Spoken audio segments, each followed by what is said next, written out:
दोस्तों, super Sunday के दिन आईपीएल 2025 के दो बड़े मुकाबले खेले गए, जिसके पहले मुकाबले में बेंगलुरु ने राजस्थान रॉयल्स को 9 विकेट से हराकर ऐतिहासिक जीत दर्ज किया। वहीं सुपर संडे का दूसरा मुकाबला दिल्ली के अरुण जेटली स्टेडियम में खेला गया। इस महामुकाबले में दिल्ली कैपिटल और मुंबई इंडियंस के बीच कांटे की टक्कर देखने को मिला।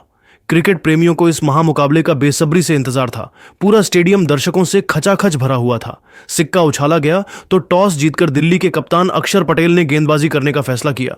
वहीं मुंबई इंडियंस को उन्होंने पहले बल्लेबाजी करने के लिए आमंत्रित किया। मुंबई की तरफ से पारी की शुरुआत करने के लिए उनके दो विस्फोटक बल्लेबाज रोहित शर्मा और रियान रिकेल्टन की खतरनाक जोड़ी बल्लेबाजी करने मैदान पर उतरी। दोनों बल्लेबाजों के कंधों पर अपनी टीम को अच्छी शुरुआत दिलाने की जिम्मेदारी थी। दिल्ली की तरफ से पहले ओवर में गेंदबाजी करने के लिए रफ्तार के सौदागर मिचेल स्टार्क आए, जिनका स्वागत रोहित शर्मा ने पहली गेंद पर सिंगल लेकर किया और इसी सिंगल के साथ अपनी टीम का खाता खोला। ओवर की दूसरी गेंद पर रियान रिकेल्टन ने शानदार चौका लगा दिया। अगली गेंद को भी उन्होंने चौके में तब्दील कर अपनी टीम के स्कोर को तेजी से आगे बढ़ाया। ओवर की अंतिम गेंद पर रियान रिकेल्टन ने 1 रन दौड़कर पूरा किया। दोनों बल्लेबाजों ने मिलकर पहले ओवर में 11 रन बनाए और मुंबई इंडियंस को अच्छी शुरुआत दिलाई। दिल्ली की तरफ से दूसरे ओवर में गेंदबाजी करने के लिए कप्तान अक्षर पटेल ने मुकेश कुमार को भेजा।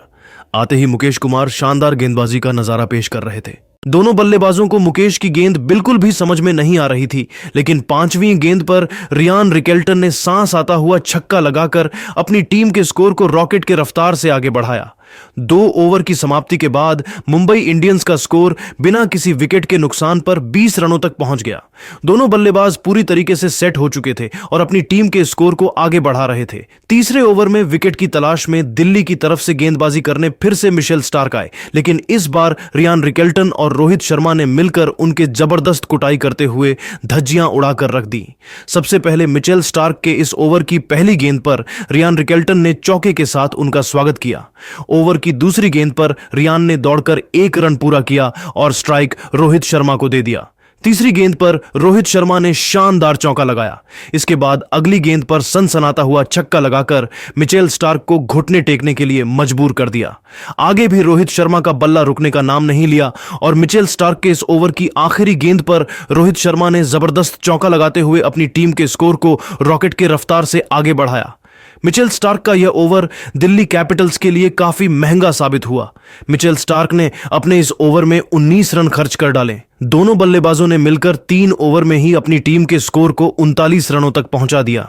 दोनों बल्लेबाज मिलकर दिल्ली के गेंदबाजों की जमकर कुटाई कर रहे थे और अपने टीम के स्कोर को तेजी से आगे बढ़ा रहे थे। वहीं दिल्ली कैपिटल्स को विकेट की तलाश थी।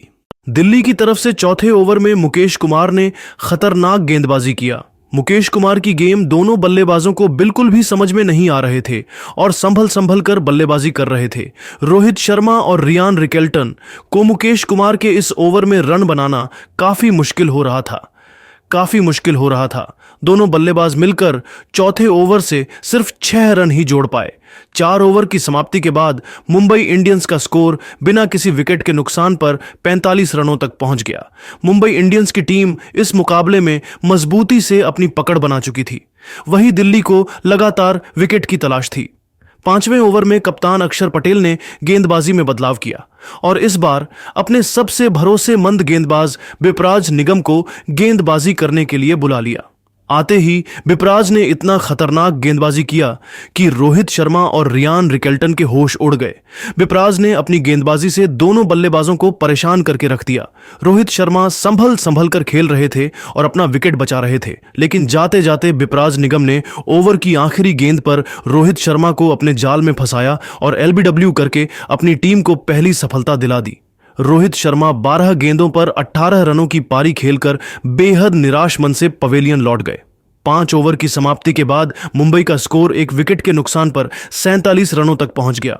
रोहित शर्मा के आउट होने के बाद रियान रिकेल्टन का साथ देने के लिए मुंबई के सबसे तूफानी बल्लेबाज सूर्य कुमार यादव मैदान पर उतर चुके थे। हर किसी को सूर्य कुमार यादव से एक लंबी पारी की उम्मीद थी। दिल्ली की तरफ से पावर प्ले का अंतिम ओवर लेकर आए मुकेश कुमार के सामने रियान रिकेल्टन बल्लेबाजी कर रहे थे। मुकेश कुमार के ओवर की पहली ही गेंद पर रियान ने शानदार चौका लगाया। इसके बाद तीसरी गेंद पर सिंगल लेकर स्ट्राइक सूर्य कुमार यादव को दे दिया।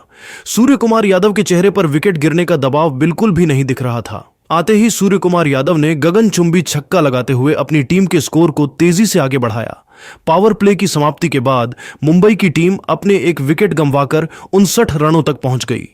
पावर प्ले की समाप्ति के बाद 7वें ओवर में अक्षर पटेल ने रणनीति बनाई और इस बार विकेट की तलाश में फिर से विपराज निगम को भेजा, लेकिन सूर्य कुमार यादव ने पहली गेंद पर जबरदस्त चौका लगाते हुए दिल्ली के सारे उम्मीदों पर पानी फेर दिया।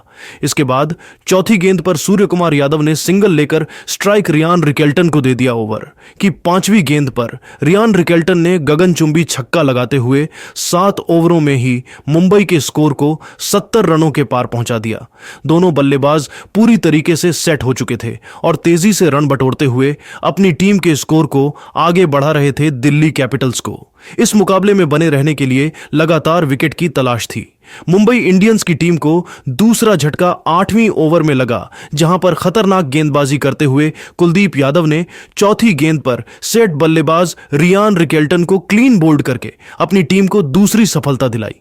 रियान रिकेल्टन अपनी टीम के लिए 41 रनों की पारी खेलकर वापस लौट गए और अपना अर्धशतक बनाने से चूक गए। मुंबई इंडियंस के 2 विकेट गिर चुके थे और अब सूर्य कुमार यादव का साथ देने के लिए बाएं हाथ के बल्लेबाज तिलक वर्मा मैदान पर आ चुके थे। तिलक वर्मा के चेहरे पर विकेट गिरने का दबाव बिल्कुल भी नहीं दिख रहा था और आते ही उन्होंने शानदार चौका लगाकर अपनी टीम के स्कोर को तेजी से आगे बढ़ाया। कुलदीप यादव ने अपने इस ओवर से 6 रन खर्च करके एक विकेट अपने नाम किया। 8 ओवर के बाद मुंबई की टीम 79 रनों के आंकड़े तक पहुंच गई। वहीं उसके 2 बड़े बल्लेबाज पेवेलियन लौट चुके थे। 9वें ओवर में दिल्ली की तरफ से गेंदबाजी करने के लिए खुद कप्तान अक्षर पटेल आ चुके थे, लेकिन दूसरी गेंद पर तिलक वर्मा ने सनसनाता हुआ छक्का लगाकर अक्षर पटेल के होश उड़ा दिए। 9 ओवर की समाप्ति के बाद मुंबई की टीम 88 रन बना चुकी थी। 10वीं ओवर में गेंदबाजी करने के लिए विकेट की तलाश में कुलदीप यादव आए, जिनका स्वागत सूर्य कुमार यादव ने पहले ही गेंद पर चौका जड़कर किया, लेकिन इसके बाद कुलदीप यादव ने शानदार गेंदबाजी किया और इस ओवर से सिर्फ 6 रन ही दिया। 10 ओवर की समाप्ति के बाद मुंबई इंडियंस की टीम अपने 2 विकेट खोकर 94 रनों तक पहुंच गई, लेकिन इसके बाद मुंबई को लगातार 2 बड़े झटके लग गए। 14वें ओवर में गेंदबाजी करवाने आए कुलदीप यादव ने सूर्य को पहली ही गेंद पर कैच आउट करा के पवेलियन भेज दिया। इसके बाद बैटिंग करने आए हार्दिक पांड्या और वो भी अगले ही ओवर में विपरज कर शिकार बन गए। बड़ा शॉट खेलने के चक्कर में हार्दिक सिर्फ 2 रन पर आउट हो गए, लेकिन दूसरे छोर से तिलक वर्मा छक्के चौके लगा रहे थे। जिस तरीके से मुंबई का स्कोर तेजी से आगे बढ़ रहा था और दिल्ली के गेंदबाज विकेट निकाल रहे थे, उसे देखकर तो यही लग रहा था कि आज मुंबई इंडियंस की टीम दिल्ली कैपिटल्स को 210 से 220 रनों का लक्ष्य दे सकती है। लेकिन दोस्तों, अब आपको क्या लगता है, इस बार आईपीएल की चमचमाती हुई ट्रॉफी कौन सी टीम जीतेगी? आप खुद नीचे कमेंट करके बताइए और क्रिकेट जगत से संबंधित ऐसी नई नई वीडियो के लिए हमारे चैनल को जरूर सब्सक्राइब करिए। धन्यवाद। नमस्कार दोस्तों, अगर आपको चेन्नई सुपर किंग्स और रॉयल चैलेंजर बेंगलुरु के बीच खेला गया आईपीएल 2025 का 8वां और सांसें रोक देने वाला सबसे रोमांचक महामुकाबला पसंद आया हो तो इस वीडियो को आप एक लाइक जरूर करें। इस वीडियो का लाइक टारगेट 400 लाइक है, तो इस वीडियो को आप दिल से लाइक जरूर करें दोस्तों। विराट कोहली और रजत पाटीदार के तूफान के बाद बेंगलुरु के गेंदबाजों ने चेन्नई सुपर किंग्स के बल्लेबाजी को घुटने टेकने पर उनके ही घर में मजबूर कर दिया, लेकिन रचिन रविंद्र और शिवम दुबे अंतिम ओवर तक मुकाबले में लड़ते रहे। रचिन रविंद्र के इस शानदार बल्लेबाजी को देखकर पूरे क्रिकेट जगत की आंखें फटी की फटी रह गईं। तो आखिर इस अंतिम ओवर के मैच में किस टीम ने मारी बाजी? दोस्तों, आईपीएल 2025 के 8वें और सबसे रोमांचक मुकाबले में आईपीएल इतिहास की 2 सबसे बड़ी टीमें एक दूसरे के सामने थी। इस बार अर्थुराज गायकवाड़ के कप्तानी वाली चेन्नई सुपर किंग्स के सामने बेंगलुरु की टीम थी। इस रोंगटे खड़े कर देने वाले मुकाबले में चेन्नई सुपर किंग्स के कप्तान अर्थुराज गायकवाड़ ने टॉस जीता और पहले गेंदबाजी का फैसला लिया और बेंगलुरु की टीम को पहले बल्लेबाजी करने के लिए आमंत्रित किया। उसके बाद रनों की बारिश करने के इरादे से बेंगलुरु के 2 दिग्गज ओपनर बल्लेबाज फ्लिप साल्ट और विराट कोहली मैदान पर उतरे। दोनों खिलाड़ियों को इस महामुकाबले में अपनी टीम को एक विस्फोटक ओपनिंग इनिंग शुरुआत दिलाने की बहुत ही बड़ी जिम्मेदारी थी और बेंगलुरु की इस ओपनिंग जोड़ी ने आते ही चेन्नई के गेंदबाजों पर बड़े शॉट खेलना शुरू कर दिया था, खास करके फ्लिप सॉल्ट। इस मुकाबले में गजब की बल्लेबाजी कर रहे थे चेन्नई सुपर किंग्स की तरफ से। पहले ओवर में गेंदबाजी करने के लिए खलील अहमद आए, जिनके इस ओवर में साल्ट ने 2 शानदार चौका लगाते हुए पहले ओवर से 9 रन बटोरा। वहीं चेन्नई की तरफ से दूसरे ओवर में गेंदबाजी करने के लिए रविचंद्रन अश्विन आए। दूसरे ओवर की पहले ही गेंद पर साल्ट ने सनसनाता हुआ छक्का लगाकर अश्विन को घुटने टेकने के लिए मजबूर कर दिया। इसके बाद ओवर की दूसरी ओर आखिरी गेंद पर फ्लिप साल्ट ने शानदार चौका लगाते हुए दूसरे ओवर से 16 रन बटोरा और टीम के स्कोर को 25 रनों तक पहुंचा दिया। तीसरे ओवर में खलील अहमद ने शानदार गेंदबाजी करते हुए सिर्फ